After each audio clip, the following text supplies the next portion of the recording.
We're not really live streaming, but we're recording, so we're here anyway. Subscribe to the fl0m Clips and Highlights channel. We're completely offline doing a reaction. This is weird. Falcons and Spirit agree on kyousuke transfer. Russian stars reportedly on the brink of completing a move to the Saudi org. Now, originally, let me see, it was for Tess's. They've reached an agreement with the 17-year-old prodigy, according to Sheep Esports and Nell. This comes from an earlier report from Danish Dust 2.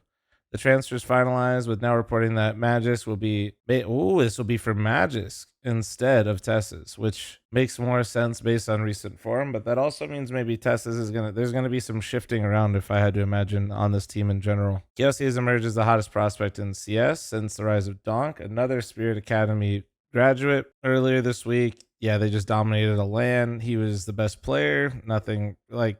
Basically, at this point, kyousuke is seen as like a sure thing. And Falcons is wasting no time going for him, which is, well, smart. So the lineup would be Nico, Kixon, Tess's, Monesi, kyousuke, and then Zonic is the coach, Dexter bench, and then Magis bench. So Zonic is going to no longer have Magis by his side, man. What a time to be alive. I mean, this is basically doomsday type scenario, because before I was kind of always calling this roster like G2 light. Always felt like Magis was kind of not that strong. I felt like Tess's was a little wishy-washy on his performances, but always felt like Magis was kind of never really doing well. I do want to say, though, recently Magis absolutely has not been the problem. Nico actually has had some stinker BO5s, man, in these finals versus Vitality. And one of them he was just outright bad, and the other one I would say he was bad for his standards. But regardless, it's Nico. I mean, let's just be real. Let's not beat around the bush. So when you put Nico, Kixon, Tess's, Monesi, kyousuke, that lineup is officially terrifying. This lineup is just scary across the board. The worst player individually is Tess's. And Tess's might be the best. Trying to think of names in my head before I say. He's probably the best Danish rifler there is. I don't even think that's... Yeah, he's probably the best Danish player right now, and he is the worst player on Falcons more than likely. Like, obviously, you know, people will say Kixon, but since he's IGLing, I kind of comparing him to the other four. This just isn't fair if this ends up happening, man. This is just kind of getting stupid. I think if this roster is unsuccessful and Nico cannot win with this and Zonic cannot win with this, somebody somewhere has got like some voodoo type shit going on. Like, this roster seems incredibly stacked. Although at the end of the day, you never know. There's going to be some moving parts.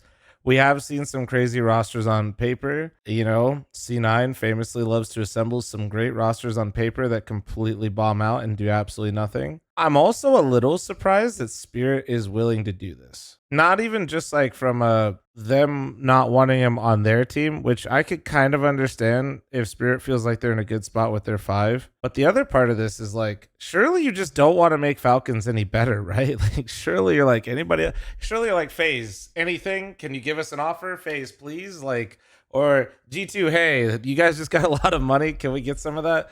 And we'll just like, at some point, I feel like it's just a bad move to let them have that. But, you know, whatever. What do I know? I'm a little surprised from that aspect. I do think this is, on one hand, I don't like what's going on with just like the infinite money glitch. But on the other hand, I do like in the scene that we're building talent, man. Like, say what you want about like the Falcons acquisition of kyousuke. Like, the fact that we have so many young players coming up through academy teams, like we've had Donk, Monesi, and kyousuke, and in general, I think like the academy system in just Europe in general, obviously, you know, Spirit Academy has hit big twice now, and then you had Navi Jr., but I still think in general that whole system that is in Europe is fleshed out to the point where we're not just like riding out Nico until his last days and hoping to God he continues to keep playing Counter-Strike for relevance. Like, we're actually building up stars and players that are able to not just like be, you know, really good players young, but like just be actual superstars and hit the ground running right away. So it makes me happy to see like that we're not just recycling the same old names all the time until the end of time. We have real young new players coming up and effectively just like jumping right into tier 1 and able to make an impact. I think that's super good for our scene. What's going on the other side of it? Maybe there's a whole nother can of worms we could open up there later, but I think the only other part is Monesi came out and said, source trust me, bro, Sheep Esports, who the hell are they? Players always deny this. Players sometimes don't even know about it. Like, with G2, as Modesty told us about. Sheep has been pretty reliable, which is who reported it. I don't think they've ever missed. So Modesty kind of doing the he'll learn. Players trying to go, dude, what? You know, like, nah, we're not doing that. Like, Magus, bro, we love you, bro.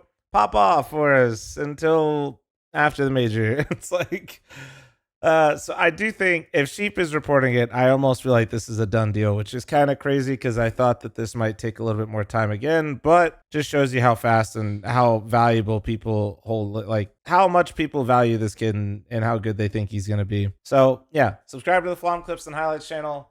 Until next time.